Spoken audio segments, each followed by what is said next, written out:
On our wedding anniversary, my husband announced in front of all guests, 26 years is enough. I want someone younger. I want you out of the apartment tomorrow. He forgot that the apartment was mine. I took the microphone and said something that left him speechless. Before we continue, I just want to say thank you for taking the time to hear my story. If you're comfortable, let me know where you're listening from, and what time it is where you are. Now let me tell you my story. The low, sultry notes of a saxophone coiled through our penthouse apartment, weaving between the clusters of laughing guests. From my spot near the floor-to-ceiling windows, I watched the glittering tapestry of Chicago spread out below, a sea of light that had always felt like my own personal kingdom. Tonight, it was the backdrop for our 26th anniversary party, and my heart swelled with a quiet, profound pride. This view from the 92nd floor of the St. Regis wasn't just a view, it was a testament. It was the physical manifestation of a promise I'd made to myself as a young girl in Inglewood, staring up at these same titans of glass and steel, vowing that one day I wouldn't be looking up at them, I'd be looking out from them. I smoothed a hand down the deep sapphire silk of my gown, a custom piece from a local black designer I adored. The fabric was cool against my skin, a calming anchor in the warm, bubbling energy of the room. At 51, I felt more myself than ever. My locks, threaded with a few distinguished strands of silver that I refused to dye, were swept into an elegant updo, revealing the nape of my neck and the diamond earrings that had been Marcus's gift this morning. They were exquisite, of course. His taste was always impeccable. I caught my reflection in the dark glass, a woman who had built a life, a business, and a legacy from the ground up right here in this city. A woman secure in her world, her gaze steady, her posture poised. The diamonds glittered, but I knew the real jewel was the fire in my own eyes, the one that had never gone out. Across the crowded living room, my husband Marcus was holding court. He was a masterpiece of a man, even after all these years of waking up next to him. His tailored charcoal suit, a Tom Ford he'd splurged on for the occasion, fit his broad shoulders perfectly, and the crisp white of his shirt made his handsome dark-skinned face all the more striking. He threw his head back and laughed, a deep magnetic sound that had captivated me since we were broke college kids with nothing but ambition and a shared bag of chips for dinner. He was the charismatic CEO of a mid-size marketing firm now, a success in his own right, but tonight, surrounded by the fruits of my labor, my company V-Star Properties had acquired this entire floor 5 years ago. He seemed to shine even brighter. He was the life of every party, the man everyone admired, the sun around which so many others orbited. My man. I watched him as he moved through the crowd, a hand on this person's shoulder, a shared joke with another. He was a natural connector of people, a skill that had served him well. I was the strategist, the one who saw the chessboard of the city's real estate market 10 moves ahead. He was the face, the closer, the one who could charm a city councilman or a skeptical investor into seeing our vision. We were a team, a power couple, as the magazines liked to call us. For 26 years, that dynamic had worked, lifting us from a cramped 2-bedroom apartment in Hyde Park to this palace in the sky. It was a partnership forged in love and cemented in ambition. He caught my eye from across the room and gave me a brilliant smile, the one he saved for an audience, the one that crinkled the corners of his eyes just so. It was a practiced, perfect thing. He winked, a gesture that was supposed to feel intimate, a secret message just for me in a room full of people. But lately I'd started to feel like I was part of the audience too. A flicker of something, a shadow I couldn't quite name, had passed through me. I dismissed it as party fatigue. 26 years was a long time. Complacency was a quiet weed. You had to be vigilant about pulling it out. He began to make his way through the crowd toward the small, makeshift stage where the jazz trio was playing. He moved with a liquid grace, a panther in a bespoke suit. He picked up a champagne flute from a passing tray, and tapped it gently with a spoon, the crystalline chime cutting through the ambient noise. The warm chatter in the room slowly died down as all 150 pairs of eyes turned to him. The music softened to a low, respectful hum. The saxophonist held a long, soulful note before letting it fade into silence. "If I could have everyone's attention," Marcus began, his voice smooth as velvet, resonating with the easy confidence that had always been his greatest asset. He stood bathed in the soft, golden light of the recessed ceiling fixtures, looking every inch the king of his castle. "My castle. Friends, family, colleagues, thank you all for being here tonight to celebrate with us." He raised his glass, his gaze sweeping over our friends and family. Judges, artists, entrepreneurs, the vibrant heart of Black Chicago before finally landing on me. His eyes locked with mine across the expanse of polished marble. The smile was still there, but it felt different now, colder, sharper.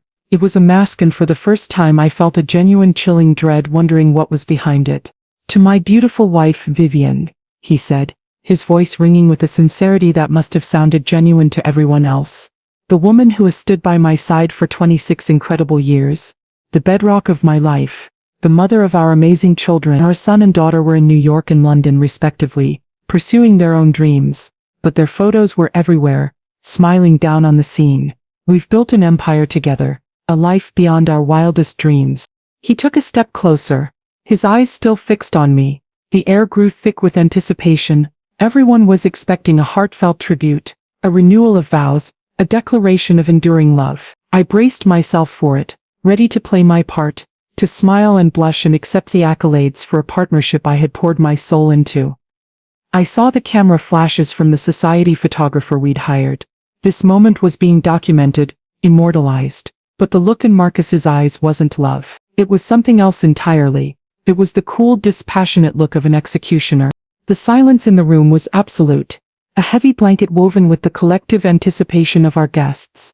150 people, the pillars of our community, the witnesses to our life's journey, all stood with bated breath, champagne flutes poised. They were waiting for the crescendo, the romantic climax to a story they thought they knew so well. The story of Vivian and Marcus, the power couple who had it all.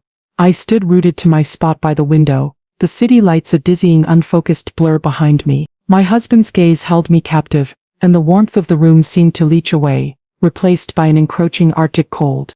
Marcus let the silence hang for a moment longer, a masterful manipulation of tension. He took a slow, deliberate sip from his flute, his eyes never leaving mine. The brilliant smile he'd worn all evening had vanished, replaced by a look of serene, almost placid finality. It was the calm before a storm I never knew was gathering. 26 years, he repeated, his voice dropping an octave, losing its celebratory warmth and taking on a hard metallic edge. "We've built an empire, we've raised our children, we have done everything a couple is supposed to do." He paused, letting the words settle. It sounded like he was ticking items off a checklist, a project now completed, and for that, Vivian, I will always be grateful. The word grateful landed strangely. It was a word of dismissal, a word you use for a long-serving employee, not the love of your life. A ripple of confusion went through the crowd. I saw my best friend Lena frown from her spot near the bar. I felt a knot of ice form in the pit of my stomach. This wasn't a tribute. This was a eulogy. But projects end, Marcus continued, his voice gaining a chilling clarity, and chapters close, and 26 years is enough. A collective gasp sucked the remaining air from the room. My own breath caught in my throat. The ice in my stomach shattered, sending shards of pure shock through my veins. His words didn't make sense. It was as if he were speaking a foreign language I couldn't comprehend. Enough. He lowered his glass, his expression now completely devoid of emotion. He was a stranger, a handsome, cruel stranger standing in the middle of my living room, holding my life in his hands and preparing to shatter it. "I want to live," he said, as if the last 26 years had been a death sentence. "I want to feel alive again. I've given my youth and my prime to this partnership, to building this institution." He gestured vaguely at the opulent room, the art on the walls, the very air thick with the scent of success and expensive perfume. He made it sound like a prison. "But I'm done. I want something new. I want someone younger." The declaration was a physical blow. I flinched, my hand flying to my chest as if to hold myself together. The murmurs in the crowd grew louder, turning from confusion to horror. I could feel the heat of their stares, the weight of their pity. My humiliation was a spectacle, a piece of theater he was orchestrating for his own perverse satisfaction. I looked at him, searching for a trace of the man I loved. The man who had held me last night and whispered how excited he was for our party. There was nothing, only this cold reptilian creature wearing his face. "So Vivian," he said, his voice now laced with an undeniable tone of command, of dismissal. "Our marriage is over, effective immediately." He didn't just end our marriage, he terminated it, like a contract that was no longer profitable. He wasn't finished. The final, most brutal blow was yet to come. He looked directly at me, and for the first time a flicker of something ugly and triumphant danced in his eyes. It was pure, unadulterated cruelty. And since I'm starting a new life, I'll need a clean slate. I'll need this space. He gestured around the penthouse again. So I'm going to need you to pack your things. I want you out of the apartment tomorrow. The silence that followed was deafening, a vacuum where sound and reason had ceased to exist. Out of the apartment, my apartment, the one I had found, negotiated for, and purchased with the first multi-million-dollar check from my own company, the one I had painstakingly designed and furnished, every piece of art, every swatch of fabric, a reflection of my own soul. He was not just divorcing me, he was evicting me. He was attempting to erase me from the very foundation of the life I had built. He stood there waiting for my reaction, waiting for me to crumble, to cry, to scream. He wanted me to be hysterical, to prove his unspoken point, that I was the old emotional spent force he needed to be free of. The pitying looks from our guests felt like daggers. My vision narrowed until the only thing I could see was his face, smug and expectant. The roaring in my ears was so loud I could barely hear the frantic whispers erupting around us. He had planned this. Every word, every gesture, this public execution was his masterpiece. He thought he had won. He thought he had taken everything. He forgot one crucial detail. He forgot who he was dealing with. He forgot that the apartment, like the very foundation of our wealth, was mine. For a long suspended moment I didn't move. I simply stood there, a statue of sapphire silk against the glittering Chicago night, absorbing the shockwaves of his declaration. The roaring in my ears began to subside, replaced by an unnatural preternatural calm. The pain was there, a white-hot supernova of betrayal in my chest, but I had spent a lifetime learning to build walls around my heart.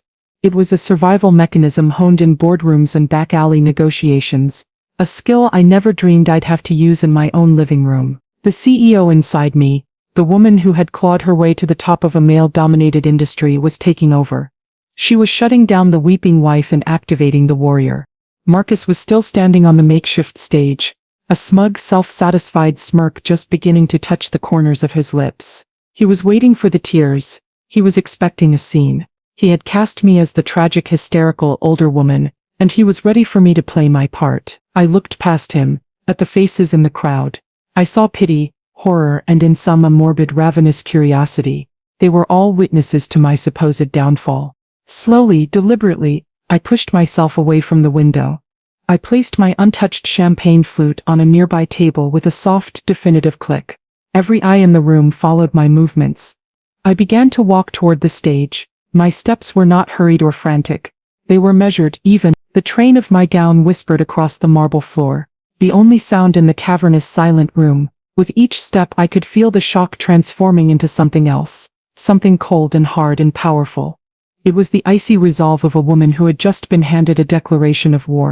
I reached the stage and stopped at the base, looking up at him. I did not cry. I did not scream. I met his gaze, and for the first time all night, I let him see past the serene hostess.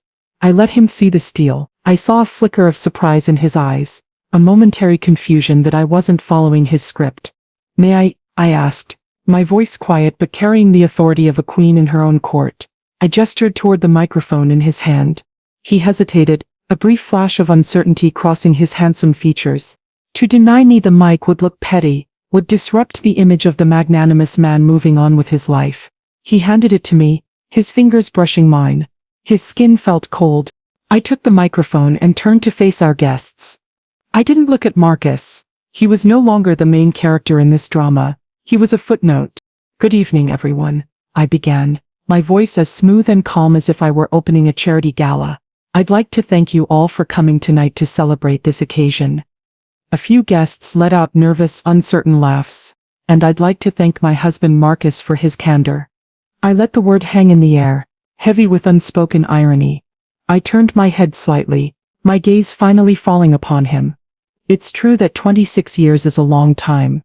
It's a significant investment, and it's important, at the end of such an investment, to be clear on the final accounting. I saw his brow furrow. This was not the conversation he was expecting.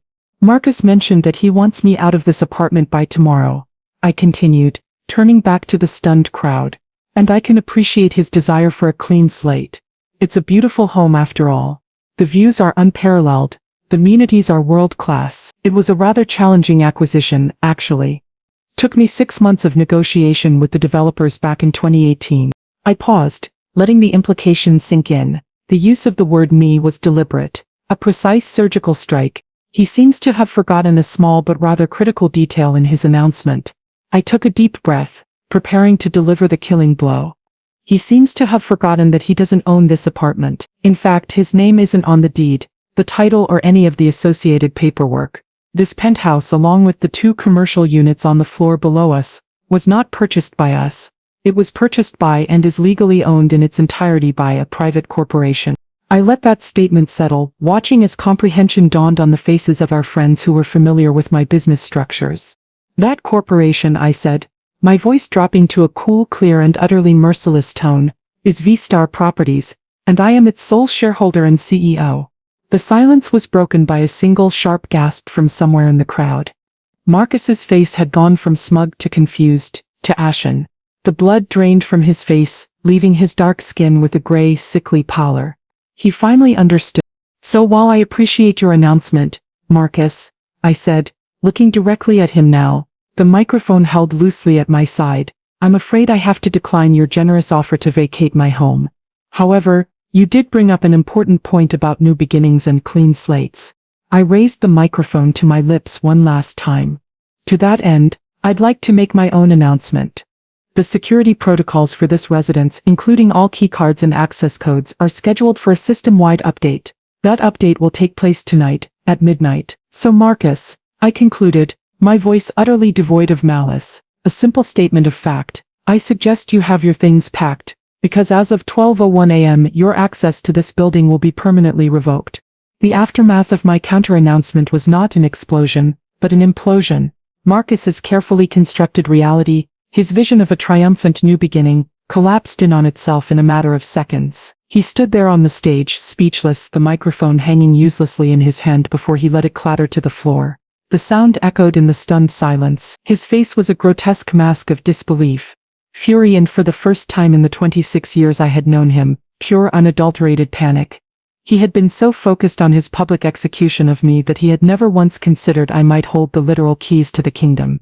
The spell of silence was broken. The party didn't just end. It fractured. Guests began to move, their hushed, frantic whispers creating a rising wave of sound. Some, the true friends, immediately started moving toward me, their faces etched with concern and fierce loyalty. My best friend Lena was the first to reach me, her arms wrapping around me in a silent, powerful embrace. I'm not leaving your side, she whispered in my ear, her voice a lifeline. Others, the business associates, the fair-weather friends, began to back away slowly, their eyes darting between me and the frozen figure of my husband, as if trying to calculate who the winning horse was in a race that had just taken a shocking turn. They were desperate to avoid the shrapnel from this public detonation. Marcus finally moved. He stumbled off the stage, his earlier grace completely gone. He looked like a puppet whose strings had been cut. He shoved his way through a cluster of stunned guests, his eyes wild, and made a beeline for me. Vivian, he snarled, his voice a low guttural sound of pure rage. What the hell was that? You think you can humiliate me like that? Lena stepped slightly in front of me, a protective shield. I think you need to leave, Marcus. This is between my wife and me.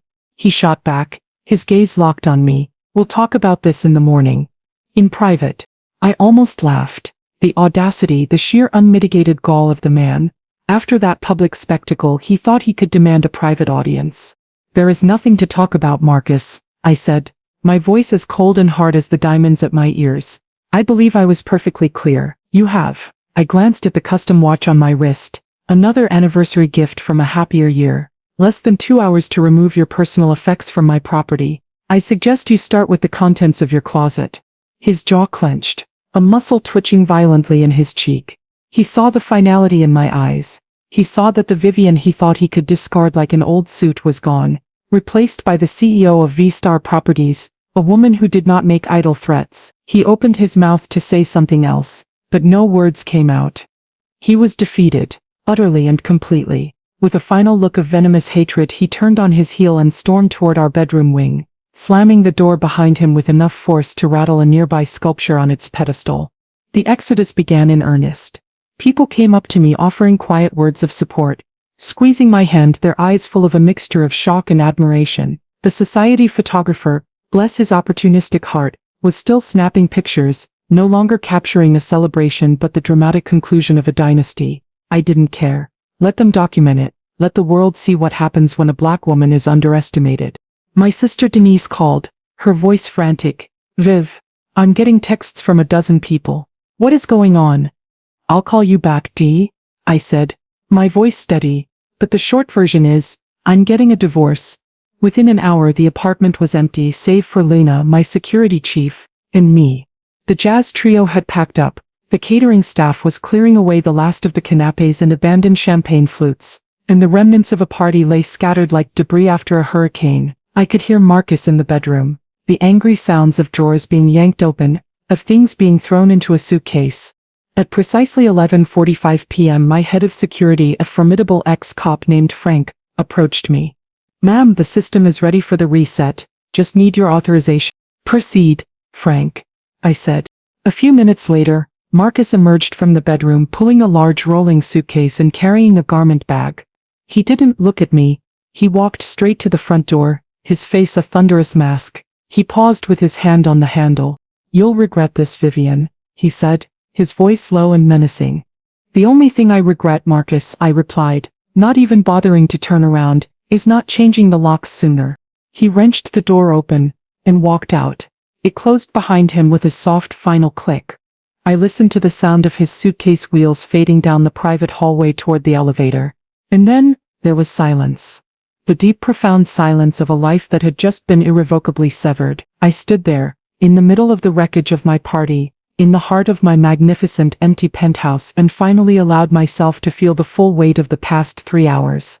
The adrenaline began to fade, and the pain, the raw, gaping wound of his betrayal, rushed in to fill the void. I didn't cry. It was too deep for tears. I simply stood there and breathed in the quiet, the first breath of the rest of my life. The first light of dawn crept over the horizon, painting the eastern sky in bruised shades of purple and gray.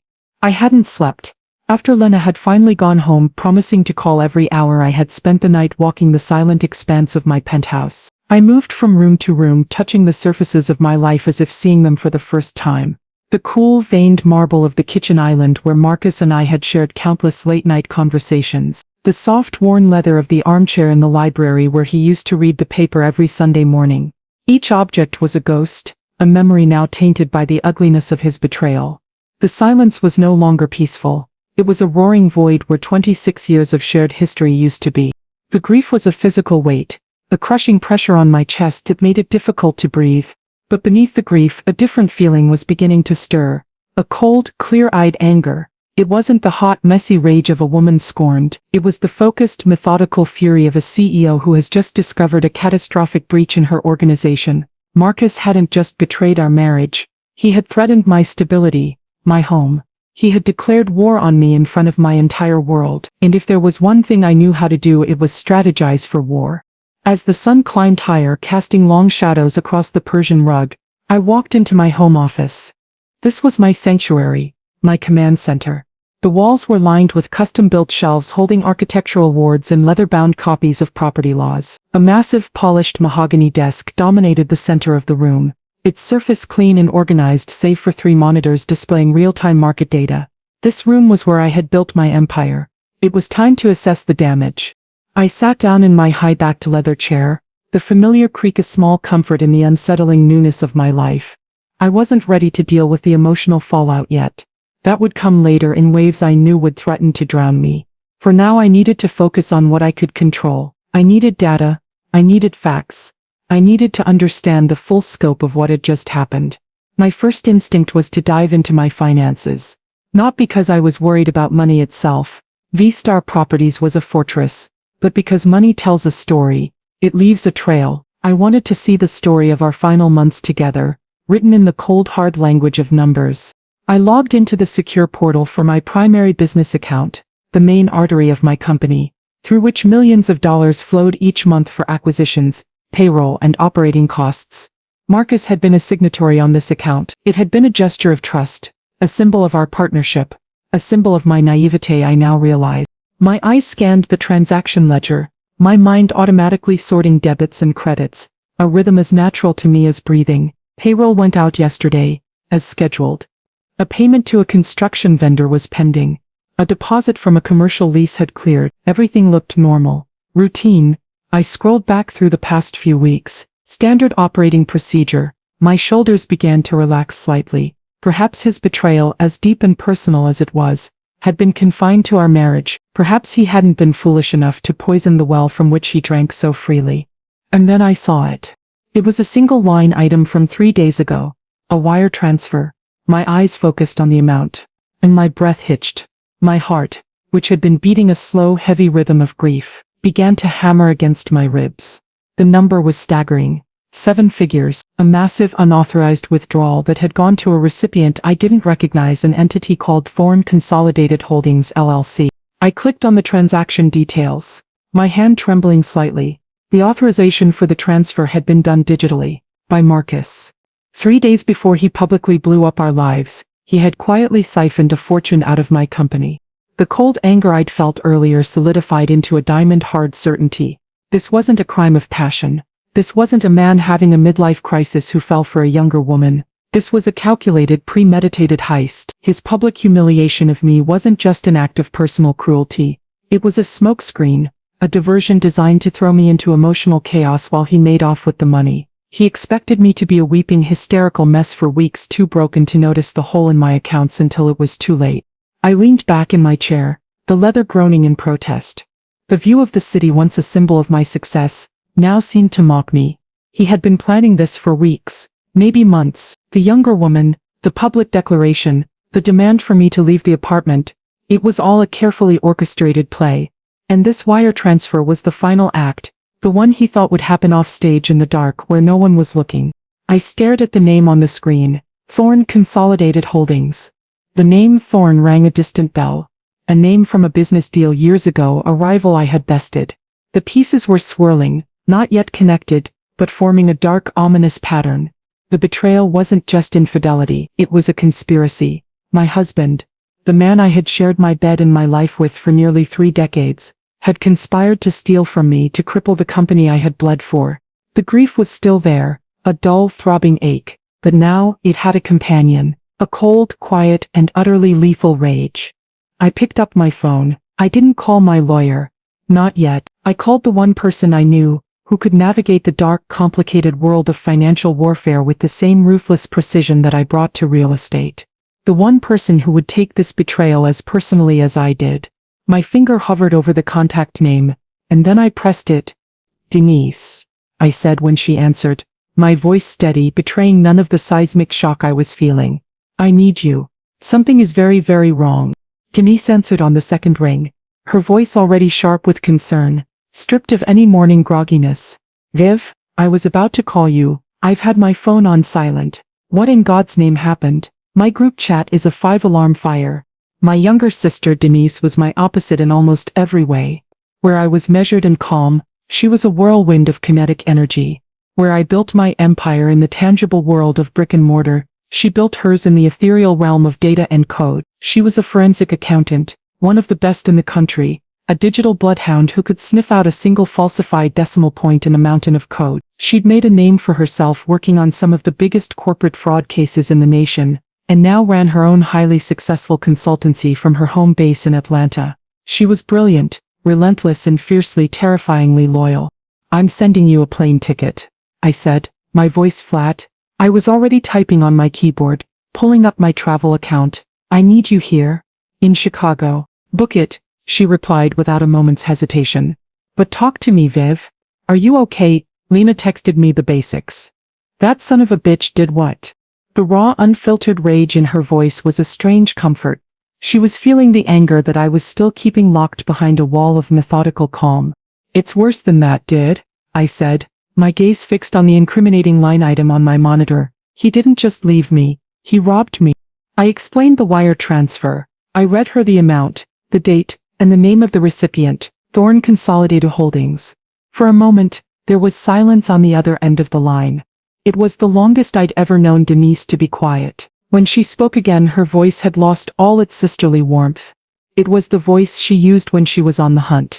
"Vivian, listen to me very carefully," she said, her tone crisp and professional. "Do not touch anything else in that account. Do not contact the bank. Do not, under any circumstances, call Marcus or his lawyer. Don't do anything until I'm in the system. Are your firewalls up to date?" "Of course," I replied. "Military-grade encryption. Weekly sweeps." "Good. I'm sending you a secure link to a remote access client. It's my own software.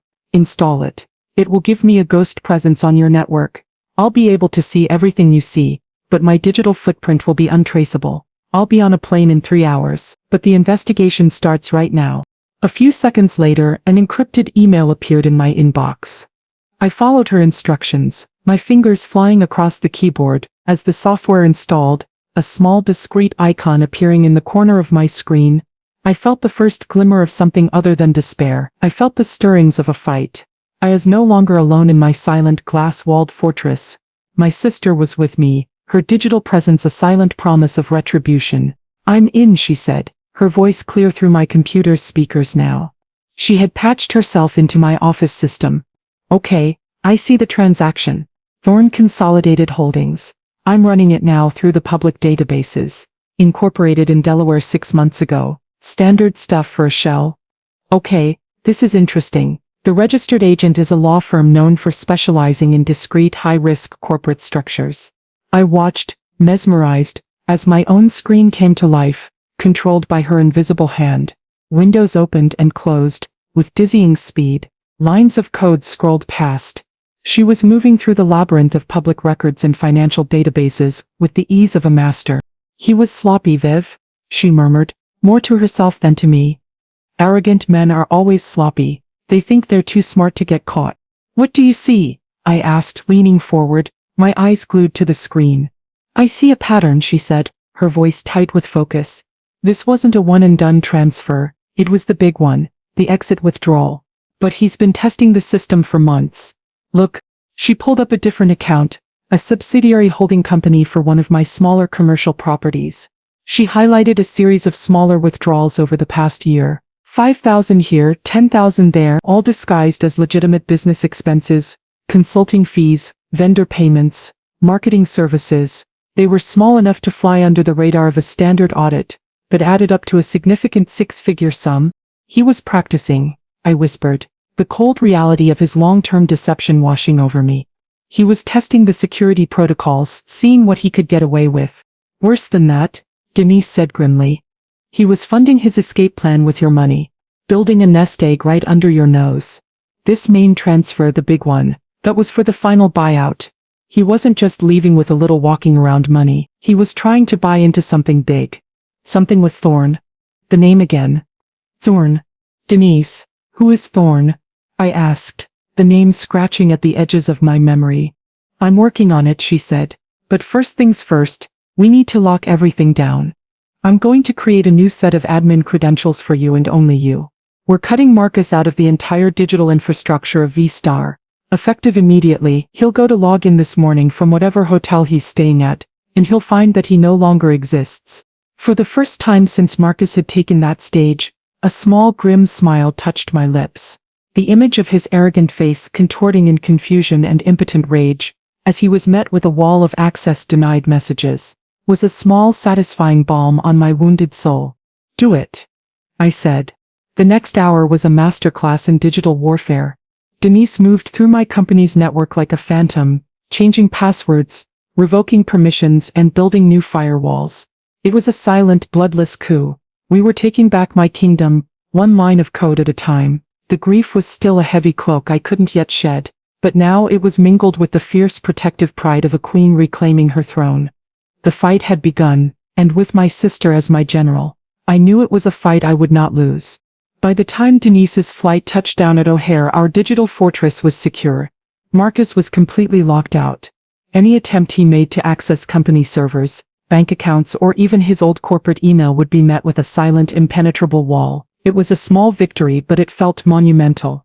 It was the first tangible step in taking back control. I met her at the arrivals gate, and the moment she saw me, her professional demeanor melted away. She ran to me, her arms wrapping around me in the fierce protective hug that only a sister can give. "I'm so sorry, Viv," she whispered into my hair. I'm going to make him pay for this. I swear to you. I held on tight, allowing myself a moment of pure unadulterated vulnerability. He took everything we built. He tried to burn it all to the ground. No, she said, pulling back, her eyes blazing with a righteous fire. He tried to burn down what you built, and he failed. Now let's go home and find out just how deep the rot goes. We didn't waste any time. Back in my office, which was quickly transforming into our war room, Denise set up her own portable command center, a sleek, powerful laptop and 2 extra monitors that she connected to my system. With a pot of strong coffee brewing, and the city lights beginning to twinkle to life outside the panoramic windows, we dove back into the digital abyss. For the next 48 hours we worked fueled by caffeine and a shared sense of purpose. We barely slept. Food was an afterthought, ordered in and eaten over keyboards. The grief was still a constant companion, but it was a quiet one now, relegated to the background. In its place was a singular, all-consuming focus. The hunt. Denise was relentless. She peeled back the layers of Marcus's digital life with the precision of a surgeon. She started with the shell corporations, the smaller ones he had used for the initial smaller thefts. This is classic embezzlement 101, she explained, pointing to a flowchart she had created on one of the screens. It looked like a tangled spider's web.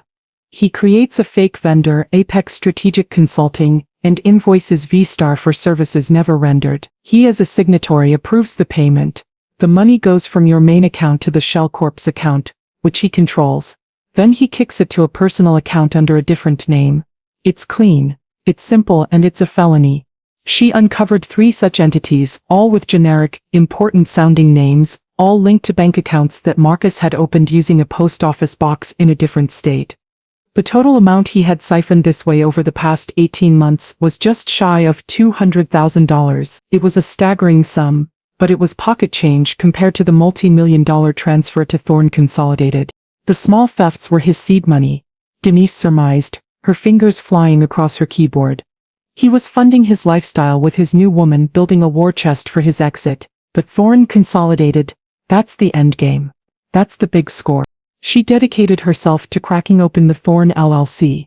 Because it was registered in Delaware, a state notorious for its corporate privacy laws.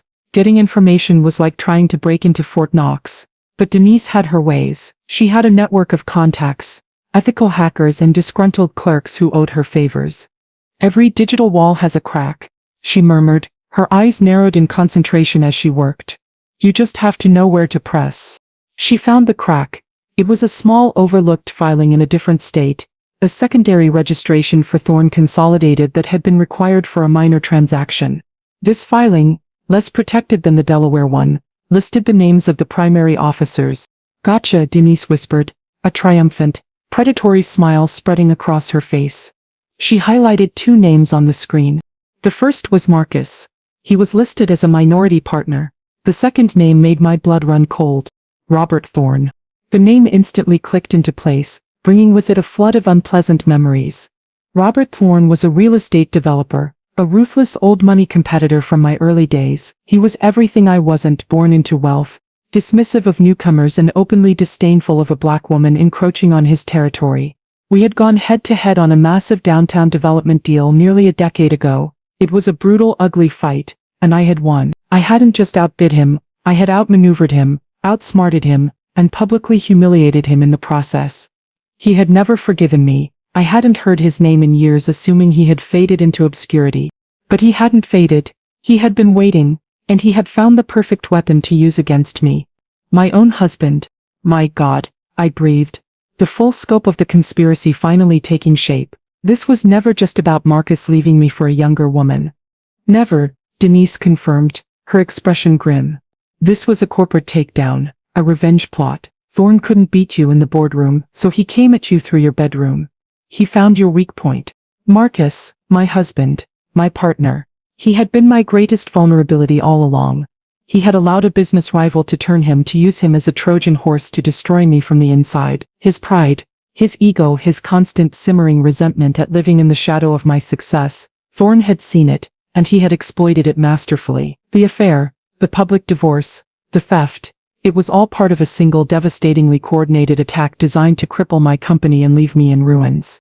I stared at the screen, at the names of my husband and my old enemy, entwined in a conspiracy of betrayal. The rot didn't just go deep, it went all the way to the foundation, and I had a sickening feeling that we still hadn't hit the bottom. The revelation that Robert Thorne was the puppet master behind my husband's betrayal was a sickening paradigm shift.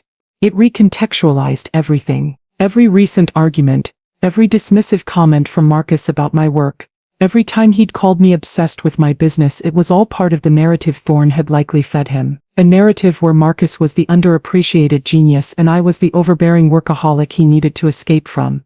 It was a classic playbook, and Marcus, with his fragile ego, had read from it cover to cover. The younger woman, I said, the pieces clicking together with horrifying clarity. The one he blew up his life for. She has to be connected to Thorne. Way ahead of you, Denise said, already typing furiously.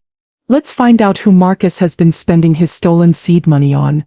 He was arrogant but not stupid enough to use his own credit cards. He would have used a burner phone, cash, maybe a prepaid card. He did, I said, a memory surfacing. He told me he lost his wallet about 6 months ago. He had to cancel all his cards. He made a big show of it, complaining about the inconvenience for weeks. A show, Denise repeated, a grim understanding in her voice. He didn't lose his wallet. He scrubbed his financial footprint. He created a new invisible identity for his affair. But everyone leaves a trace. Denise started with the cash, using the dates of the smaller $5,000 and $10,000 withdrawals from my subsidiary accounts. She cross-referenced them with Marcus's known movements from his calendar and phone location data, which we still had access to from our family plan. A pattern emerged. The day after a withdrawal, Marcus would often have a long lunch or an off-site meeting in the city's most expensive districts. He's not just taking out cash, Denise explained. He's immediately converting it into untraceable luxuries, gifts, dinners, hotels. Her next move was brilliant. She accessed the security camera footage from the V-Star company car that Marcus often used. He had a driver, but often chose to drive himself for these off-site meetings. The car had a forward-facing dashcam for insurance purposes. It was a detail Marcus had clearly forgotten. Denise fast-forwarded through hours of mundane footage: traffic jams, parking garages, the repetitive landscape of the city, and then she stopped. The footage was from 3 months ago. The car was parked on a quiet tree-lined street in the Gold Coast. Marcus got out of the driver's side. A moment later, a woman emerged from the passenger side. She was young, probably in her mid-20s, with long blonde hair and the expensive polished look of old money. She laughed at something Marcus said, her head tilted back. Then she leaned in and kissed him, a long lingering kiss that was anything but paternal. There she is, Denise said, her voice laced with contempt. The dashcam had captured her face clearly. Denise took a screenshot and ran it through a facial recognition program she had acquired. Within minutes we had a match. Her name was Chloe Thorne. His daughter, I whispered, the final disgusting piece of the puzzle sliding into place. He's using his own daughter as bait. It's Shakespearean, Denise muttered, shaking her head in disgust. Thorne is so consumed with his hatred for you that he's willing to prostitute his own child to get his revenge. The entire conspiracy was now laid bare. It was a multi-pronged attack, designed for maximum devastation. Step 1. Thorne identifies Marcus as the weak link, preying on his ego and resentment. Step 2. Thorne's daughter, Chloe, initiates an affair, seducing Marcus and solidifying his loyalty to their cause. Step 3. Marcus begins siphoning smaller amounts of money from V-Star to fund the affair and build a slush fund. Step 4. Marcus executes the main heist, the multi-million-dollar wire transfer to Thorne's shell company, money intended to be the capital for their new joint venture, built on the ashes of my company. Step 5. The public execution. Marcus publicly humiliates me and ends our marriage, creating a smokescreen of a simple sordid affair to distract from the massive financial crime. They believed I would be too emotionally shattered, too concerned with the social fallout and the divorce proceedings, to ever look closely at the numbers. They thought I would be a weeping mess, not the CEO of the company they were trying to rob. They had fundamentally misunderstood who I was. They had mistaken my love for weakness, my trust for stupidity. It was an error in judgment that was going to cost them everything. So what's their plan? I asked, my voice dangerously quiet. They have the money. What do they think is going to happen next? Denise pulled up another file, this one containing public real estate filings. This is what they bought with your money, she said, pointing to a property. The old Sterling Tower downtown. It went into foreclosure 6 months ago. Thorne has been trying to get his hands on it for years, but the banks wouldn't finance him. He has a reputation for being over-leveraged and reckless. I knew the building. It was a landmark, a sleeping giant with incredible potential. I had even considered buying it myself, but had passed because the acquisition would have been too complex at the time. They're going to redevelop it, I realized. They're using my money to fund the project that will launch their new company, a company built to compete directly with me, using capital stolen from me. The audacity was breathtaking. They weren't just trying to ruin me, they were trying to replace me, to build their own empire on the foundations of mine. A cold, clarifying rage settled over me. The pain of the affair, as deep as it was, seemed to shrink in comparison to the sheer, calculated malevolence of their business plot. This was no longer about a broken heart. This was about my legacy. Okay, I said, standing up and walking to the window, looking out over the city that was mine to conquer. They started this war. Now we're going to finish it. What's our next move? Denise looked up from her screen, a grim smile on her face. Now, she said, we dig deeper. I have a feeling that a man willing to forge a wire transfer is not going to stop at just one felony. Let's look at the loans. The next phase of the investigation felt different. Uncovering the affair and the corporate conspiracy had been shocking, infuriating, but what we found next felt like a violation of something deeper, something almost sacred. It was a betrayal that went beyond money and pride. It was a desecration of memory.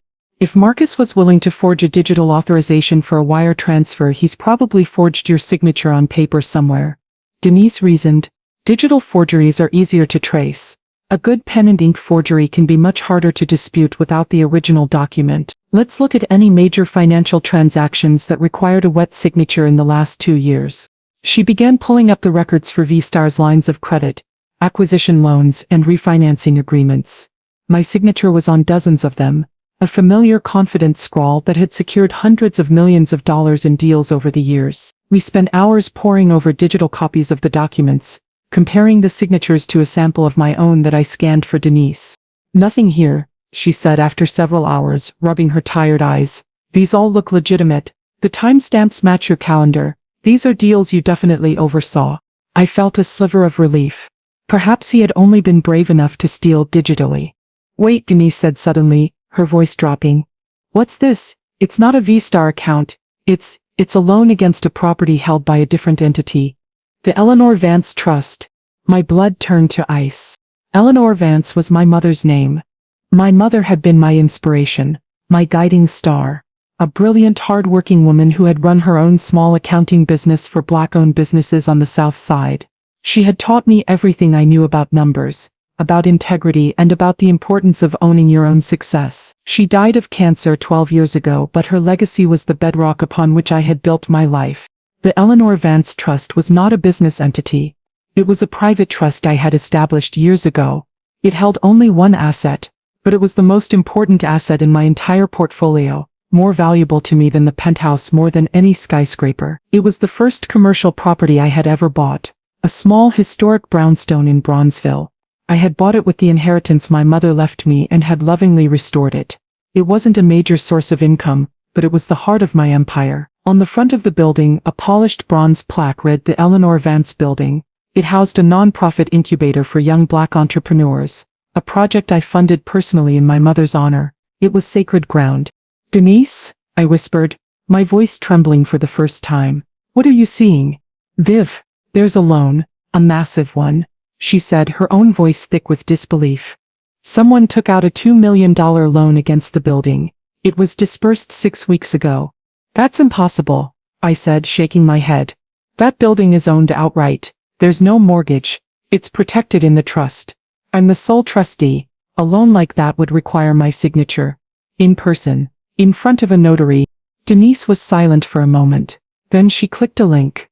A scanned document filled one of the screens. It was a loan agreement from a private high-risk lender I had never heard of. And there at the bottom of the page was my signature, or a masterful imitation of it. Next to it was a notary stamp and signature. He forged it. I breathed, the words like ash in my mouth. He forged my signature. But it was more than that. He would have needed a notary to collude with him. He would have needed to create fake trust documents. This wasn't a simple forgery. It was a complex criminal fraud. Where did the money go, Dee? I asked, my voice a dead empty thing. Denise's fingers flew across the keyboard. The answer came a moment later. It was deposited into a temporary escrow account, and then immediately transferred, the same day. To where? She looked at me, her face a mask of pity and rage. To Thorn Consolidated Holdings. I finally broke. The wall I had built around my emotions crumbled into dust. A strangled sob escaped my lips, a raw animal sound of pure, unadulterated pain. This was the deepest cut. This was the ultimate betrayal. He hadn't just stolen my money.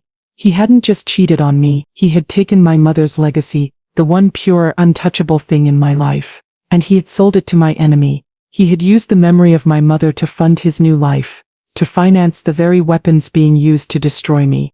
I buried my face in my hands, and the tears I had held back for days finally came, hot and furious. They were tears of grief, of rage, of a betrayal so profound it felt like a physical violation. He had known exactly what that building meant to me. He had stood beside me at the dedication ceremony. He had heard me talk for years about what it represented, and he had targeted it deliberately. It was the cruelest, most calculated act of all.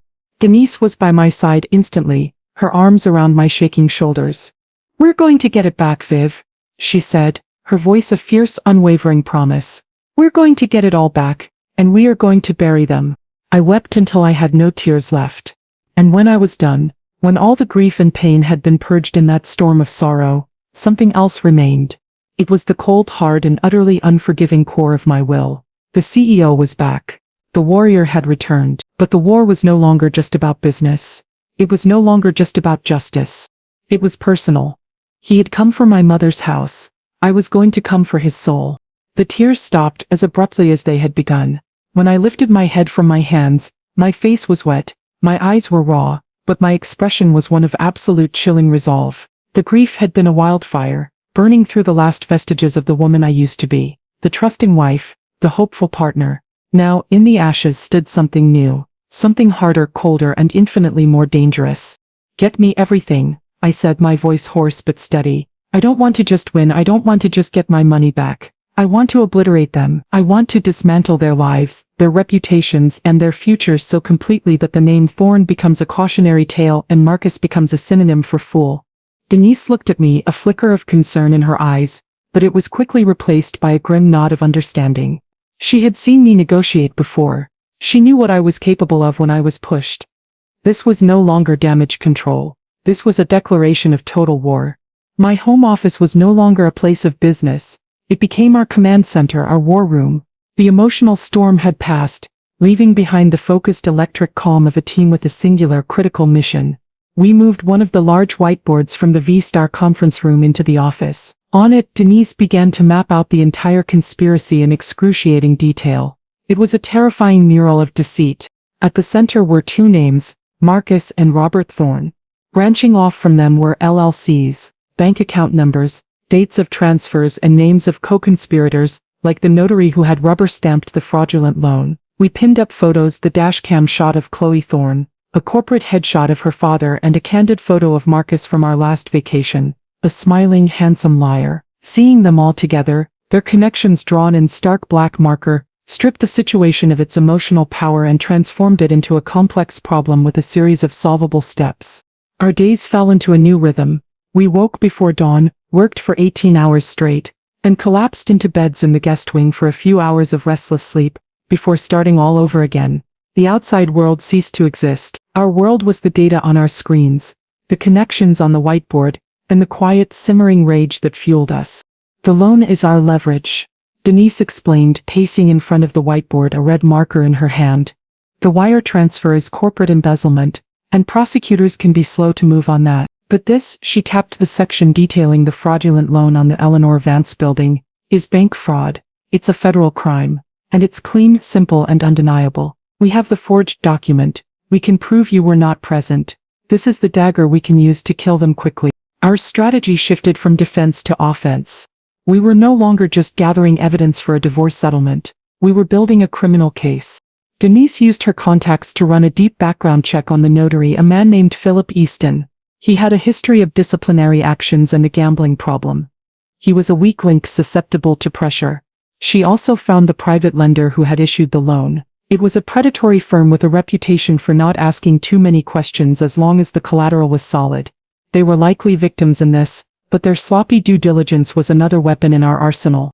While Denise focused on the criminal trail, I focused on the business side.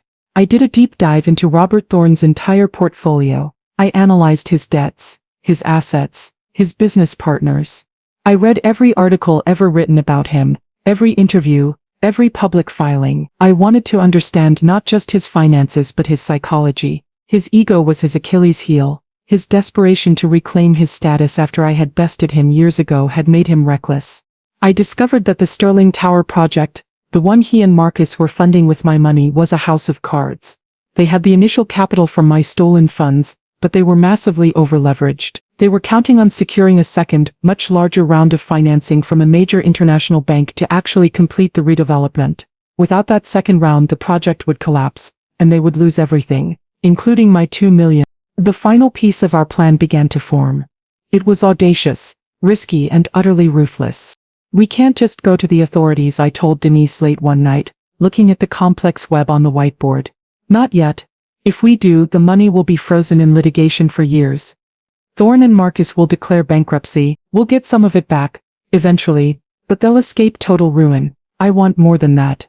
I want them to deliver themselves to the gallows."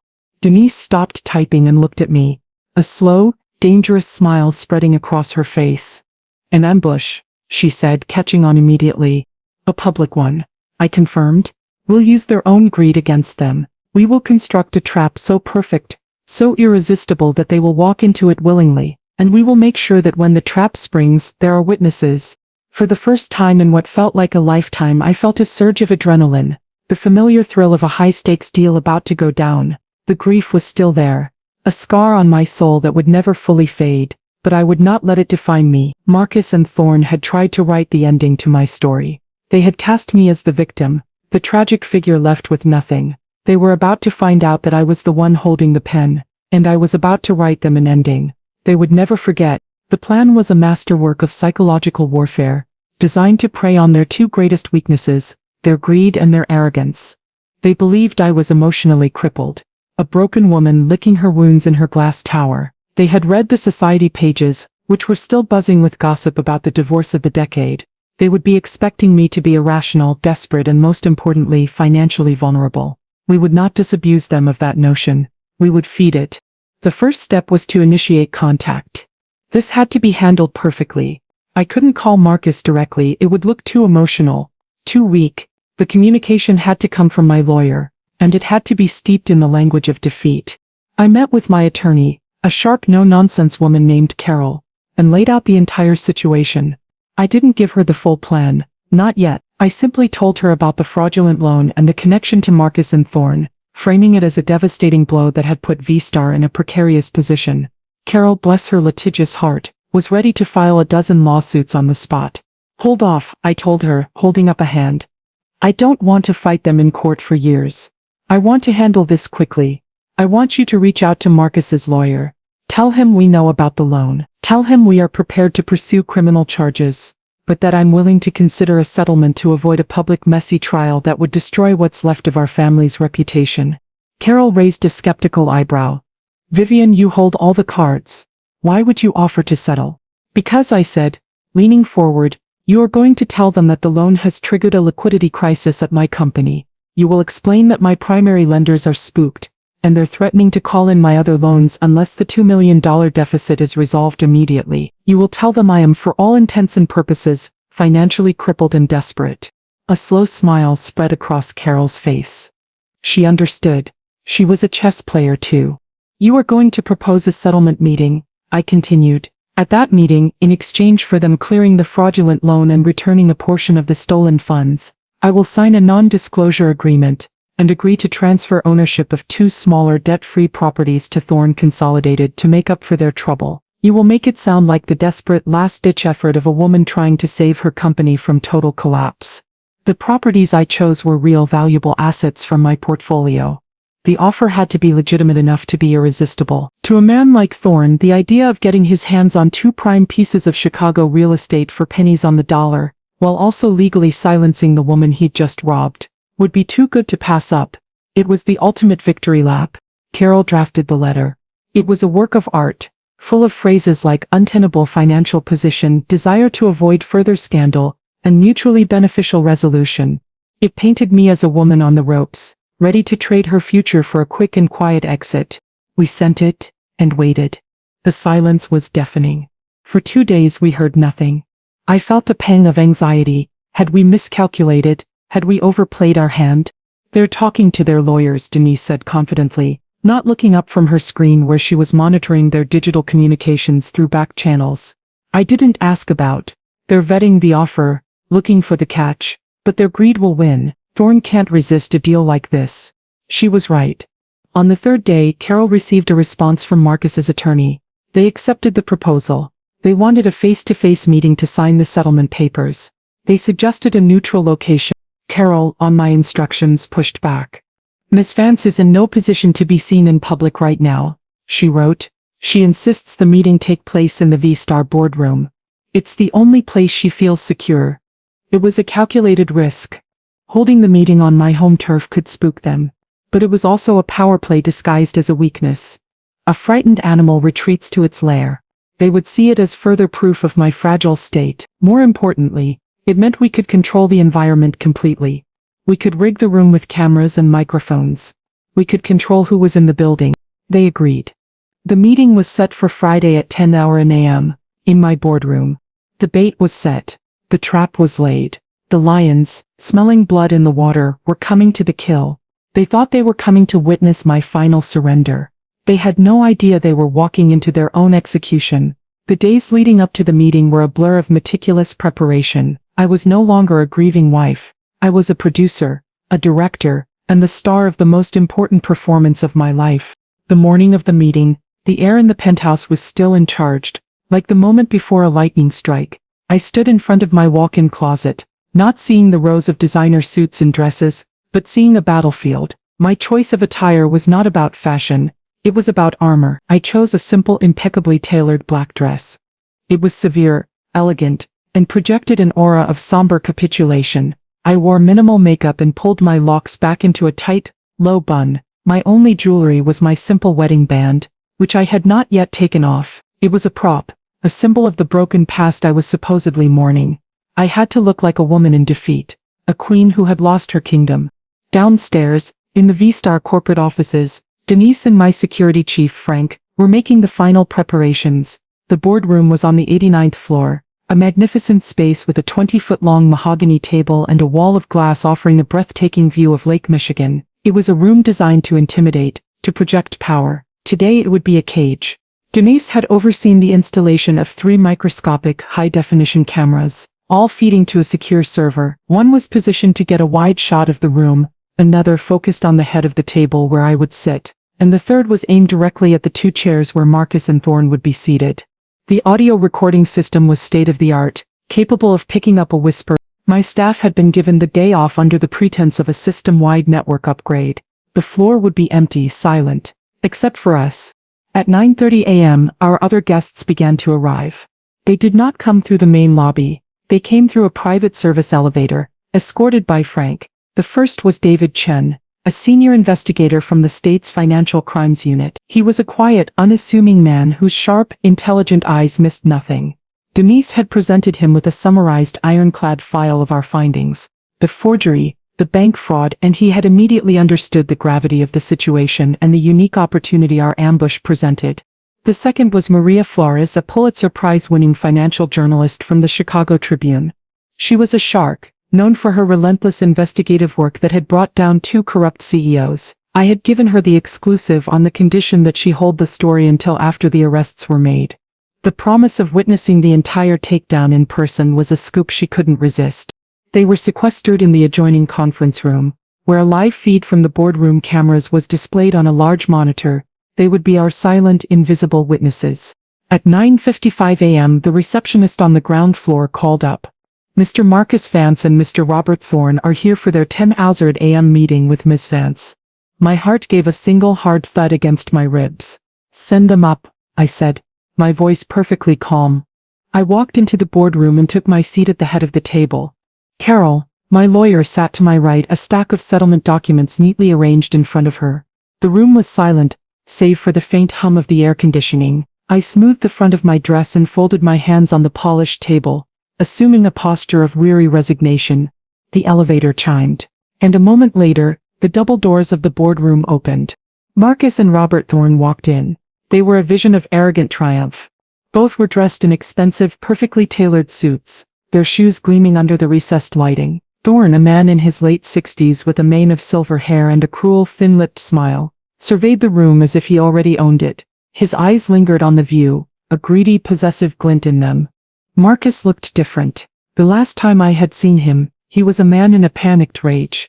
Today he was composed, confident, and utterly dismissive. He looked at me not with hatred but with a kind of detached pity, a look of a victor granting a moment of his time to the vanquished. He didn't see a warrior. He saw a problem that was about to be permanently solved. "Vivian," Thorne said, his voice a smooth, condescending purr. He glided to the table and took the seat directly across from me. "I'm glad we could come to this amicable arrangement. It's better for everyone to avoid unpleasantness." "Robert," I said, my voice soft, intentionally fragile, "thank you for coming." Marcus sat down beside him, avoiding my eyes. He pulled his chair in, all business. "Let's get this over with," he said to Carol, gesturing toward the papers. "We have other appointments." They were so sure of themselves, so blinded by their greed and their contempt for me. They had no idea that the doors behind them had been quietly locked by Frank. They didn't see the cameras. They didn't know that every smug word, every triumphant glance was being recorded, documented and observed.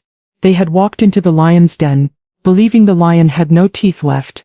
They were about to learn how wrong they were. Carol began to walk them through the settlement agreement, her voice a dry professional monotone. I remained silent, playing the part of the broken matriarch, my eyes downcast, my hands resting in my lap. I let the silence and the legal jargon hang in the air, building a false sense of security, lulling them into a state of absolute complacency. "As you can see," Carol said, pointing to a clause on the document in front of Thorne, "in exchange for the full repayment of the $2 million loan to the Eleanor Vance Trust, plus punitive damages totaling $500,000, Ms. Vance agrees to sign the attached non-disclosure agreement, precluding any future civil or criminal action related to this matter." Thorne scanned the document, a predator savoring his meal. "And the property transfers?" he asked, unable to keep the greed from his voice. "Paragraph 4, Carol replied. "Upon receipt of the $2.5 million payment, Ms. Vance will sign over the deeds to the 2 properties listed in Appendix B, free and clear of all liens." Marcus leaned back in his chair, a picture of relaxed confidence. He glanced at me, a fleeting, dismissive look. He had done it.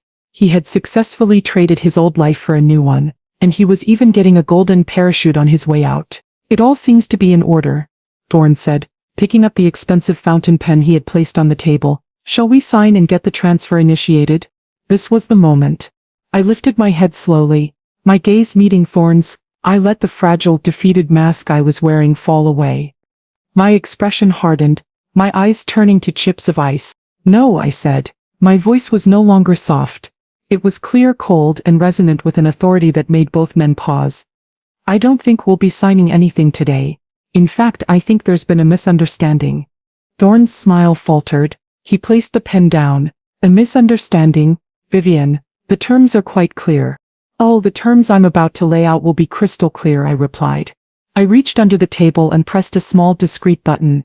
On the far wall, a massive 120-inch screen, previously hidden behind a pane of dark glass, flickered to life. Marcus and Thorne swiveled in their chairs to look at it. The first image that appeared was a high-resolution photograph. It was the dashcam shot of Marcus and Chloe Thorne, locked in their passionate kiss. Marcus recoiled as if he'd been struck. Thorne's face went rigid, his eyes narrowing into furious slits. "What is this?" he hissed. "Some kind of pathetic attempt at blackmail." "Blackmail is so amateur, Robert," I said, my voice dripping with disdain. "I prefer to think of this as a business presentation, a final accounting if you will. Please do pay attention, there will be a test at the end." The image on the screen changed. It was now a flow chart, the same one Denise and I had built on the whiteboard in my office. It showed their faces at the top, with lines connecting them to a web of shell corporations, bank accounts and dates. Let's start at the beginning, shall we? I said, my voice taking on the cadence of a CEO delivering a quarterly report.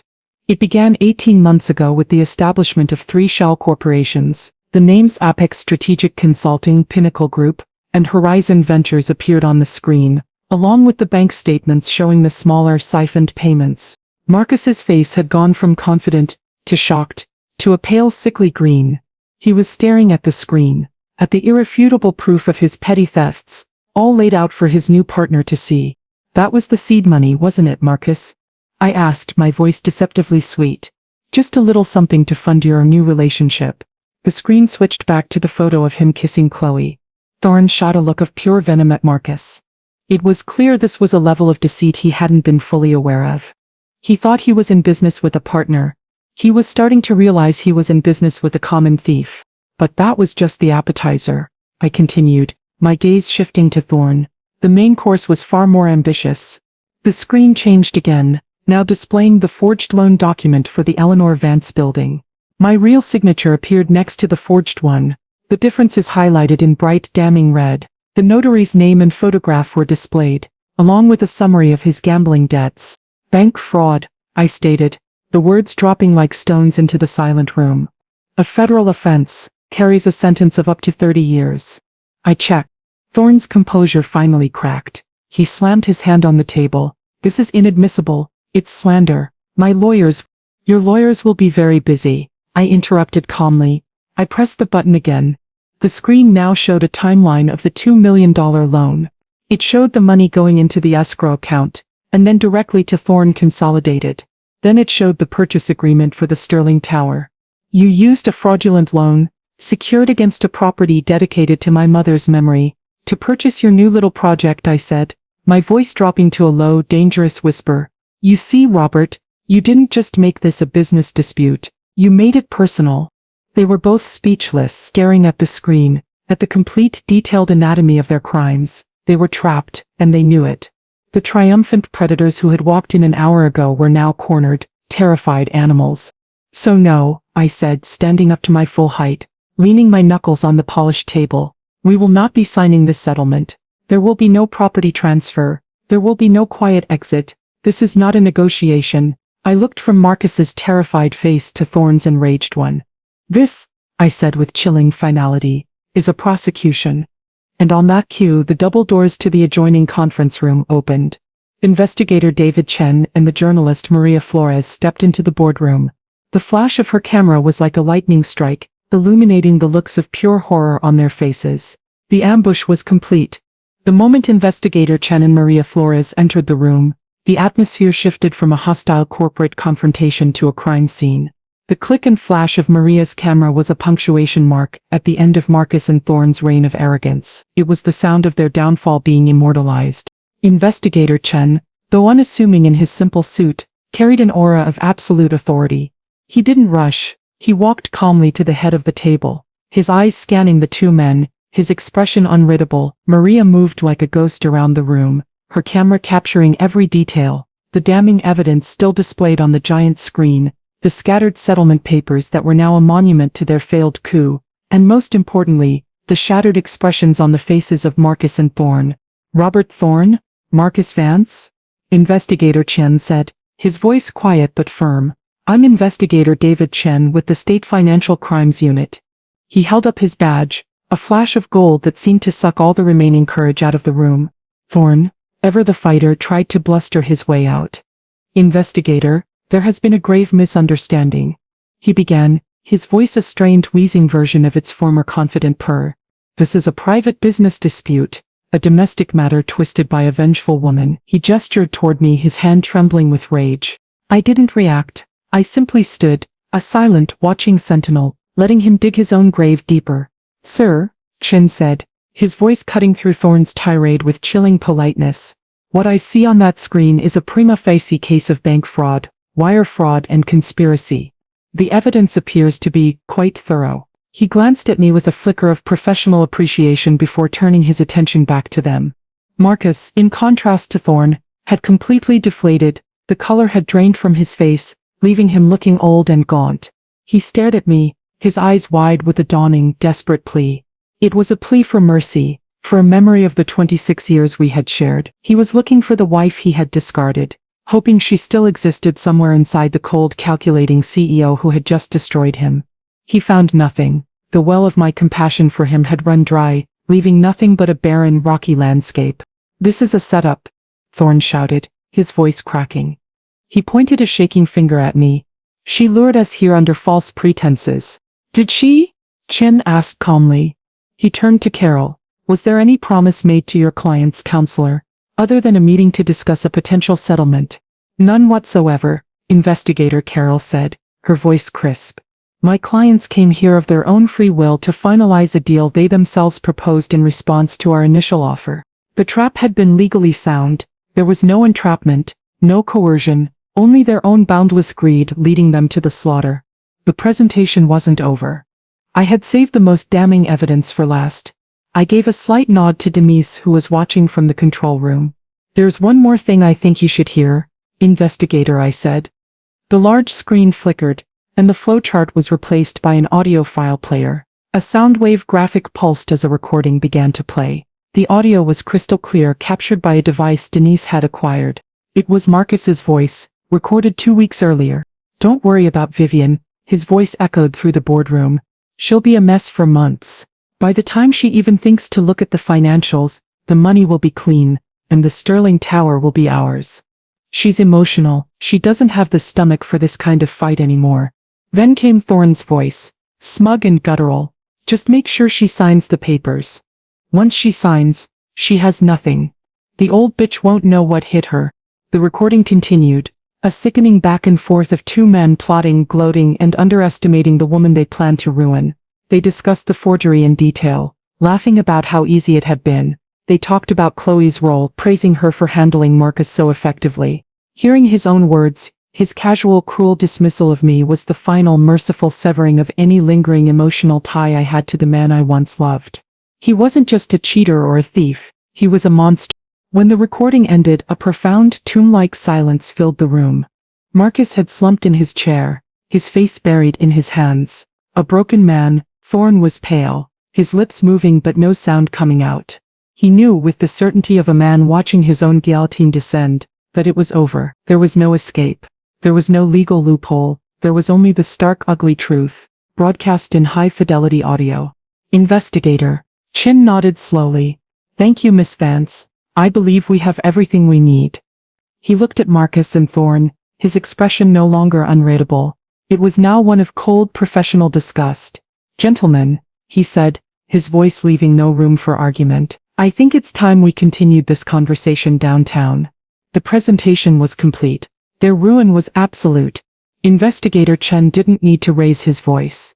His quiet authority was more intimidating than any shout. He nodded toward the boardroom doors, and on cue 2 uniformed officers entered. They were large, stoic figures who seemed to shrink the already cavernous room with their presence. The finality of the moment was palpable. This was no longer a theoretical discussion of crimes. This was the practical application of consequences. The officers walked directly to Marcus and Thorne. "Robert Thorne, you are under arrest for conspiracy to commit bank fraud and wire fraud," the first officer stated, his voice a flat, official monotone. He took Thorne's arm and instructed him to stay. Thorne for a moment seemed to consider resisting. A flash of his old belligerent arrogance returned. "Take your hands off me," he spat. "Do you know who I am?" The officer's expression didn't change. "I know you're the man I'm arresting. Stand up, sir, hands behind your back." The fight went out of Thorne as the cold, hard reality of the situation finally broke through his ego. He complied, his movements stiff and jerky. The first sharp click of the handcuffs locking around his wrists echoed in the silent room. Maria's camera flashed, capturing the image of the powerful real estate mogul, head bowed in defeat, being taken into custody. The second officer turned to Marcus. "Marcus Vance, you are under arrest for bank fraud, wire fraud, and embezzlement." Marcus didn't fight. He didn't speak. He simply stood when instructed. His shoulders slumped, his face a mask of utter despair. He looked like a ghost, a hollowed-out version of the vibrant, charismatic man who had commanded this room and my heart for so long. As the officer cuffed him, Marcus finally looked at me. His eyes were swimming with a toxic cocktail of emotions, terror, regret, and a pleading desperation. He was begging me with his eyes to do something, to stop this, to turn back time. He was looking for a savior in the woman he had tried to destroy. I met his gaze and held it. I felt nothing. No pity, no lingering love, not even the satisfaction of victory. I felt a profound and complete emptiness where he used to be. I had excised him from my heart so thoroughly that all that remained was a scar. I gave him a slow, almost imperceptible shake of my head. It was a final, silent answer to his unspoken plea. There is no going back. The officers led them out of the boardroom. As they walked past me, Marcus stumbled slightly. "Vivian," he whispered, his voice a broken, ragged thing. "I'm sorry." "I know you are, Marcus," I replied, my voice even and calm. "You're sorry you got caught." They were escorted down the private elevator, away from the prying eyes of the public. A final, small professional courtesy arranged by Investigator Chen. But their public humiliation was only just beginning. Maria Flores was already on her phone, dictating the opening lines of her explosive career-making story to her editor.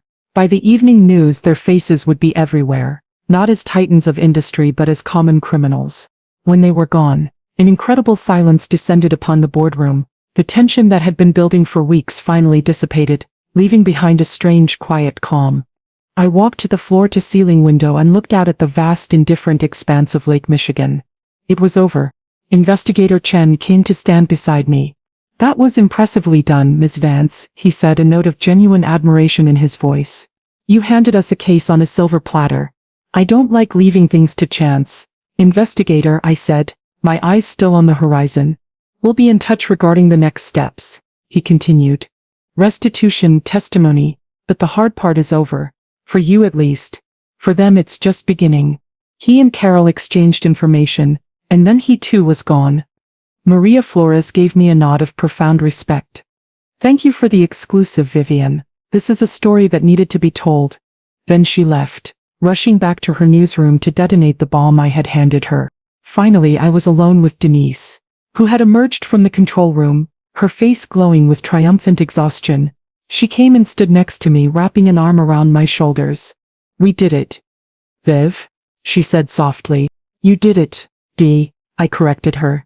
"I couldn't have done any of this without you."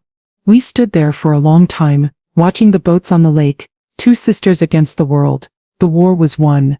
The battle was over. The annihilation was total. Now came the hardest part of all, figuring out what came next, and who I was in the quiet, peaceful landscape of the world I had just reclaimed. 1 year later I stood on the balcony of my penthouse, a glass of vintage champagne in my hand. The late afternoon sun cast a golden glow over the Chicago skyline, the same view that had once felt like a mockery, but now once again felt like a kingdom. It was a cool, crisp autumn day, and the city below hummed with a familiar, comforting energy. The air was clean, the silence was peaceful, and for the first time in a long time my heart was not at war. The past year had been a whirlwind of legal proceedings, business restructuring and personal rediscovery. The story of Marcus and Thorne's downfall had been front-page news for weeks. A salacious, spectacular implosion that had rocked the city's business community. Maria Flores's articles had won her another award. Thorne's company, built on a foundation of fraud, had collapsed into bankruptcy. He was sentenced to 12 years in federal prison, his legacy reduced to a shameful footnote. His daughter Chloe had been charged as a co-conspirator but had taken a plea deal, agreeing to testify against her father and Marcus in exchange for a lighter sentence of probation and community service. She had quietly disappeared from the city's social scene. Marcus, stripped of his charm and confronted with irrefutable evidence, had been sentenced to 8 years. The embezzlement charges, combined with the federal fraud case, had sealed his fate. I had heard through the grapevine that he had aged a decade in a matter of months. A broken man, stripped of the wealth and status that had defined him. My divorce from him was swift and uncontested. I kept everything, not out of spite, but as a matter of legal restitution for the crimes he had committed against our shared assets. Or rather, my assets. The Eleanor Vance building was returned to the trust, its title cleared, its sanctity restored. The non-profit incubator it housed was thriving, now with a new mentorship program I had personally established. My mother's legacy was secure. V-Star Properties had not just survived, it had flourished. The notoriety of the case, paradoxically, had burnished my reputation. I was seen not as a victim but as a formidable, unshakable force, a woman who protected her empire at all costs. New investors flocked to me, drawn to my proven strength and integrity. 6 months after the Eretz, in a move of delicious irony, I had acquired the Sterling Tower out of Thorne's bankrupt portfolio for pennies on the dollar. It was now the new flagship project for V-Star, and its redevelopment was ahead of schedule. But the most significant rebuilding had not been in my business, but in myself. The initial aftermath had been difficult. There were days of profound loneliness, of phantom pains from an amputated life. I had spent 26 years as a wife, a partner. Learning to be just Vivian again was a journey. I went to therapy, I reconnected with old friends. I traveled not for business but for pleasure, seeing parts of the world I had only ever read about. I found joy in small, quiet things. A morning walk along the lake, a good book, the simple, uncomplicated pleasure of my own company. The double doors to the balcony slid open, and Denise stepped out, carrying her own glass of champagne. She had moved her consultancy's primary office to Chicago to be closer to me, and our bond, already strong, had become unbreakable. She was not just my sister, she was my most trusted advisor and my best friend. "Toasting to yourself again?" she asked, a playful glint in her eye. "As you should be." "Toasting to us," I corrected her, clinking my glass against hers. "To the future." We stood in comfortable silence for a moment, watching the sun begin its slow descent. "Have you heard from him?" Denise asked softly, her voice losing its teasing edge. I knew who she meant. "I get letters from his lawyer occasionally," I said, my voice neutral, "and one from him, from prison." A long, rambling apology. I didn't read it all. "Good," she said simply. He was a part of my past, a ghost in a story that was already finished. My story was still being written. The empire was secure, my legacy was intact, and my heart, while scarred, was whole. It was also, for the first time, entirely my own. "You know," I said, taking a sip of champagne and looking out at the endless horizon, "he told me that night that he wanted to feel alive again." "It's funny." "What's funny about it?" Denise asked. A genuine, unforced smile spread across my face, the first truly joyful one I'd felt in what seemed like a lifetime. "He was the one who had to leave," I said, "for me to finally do the same."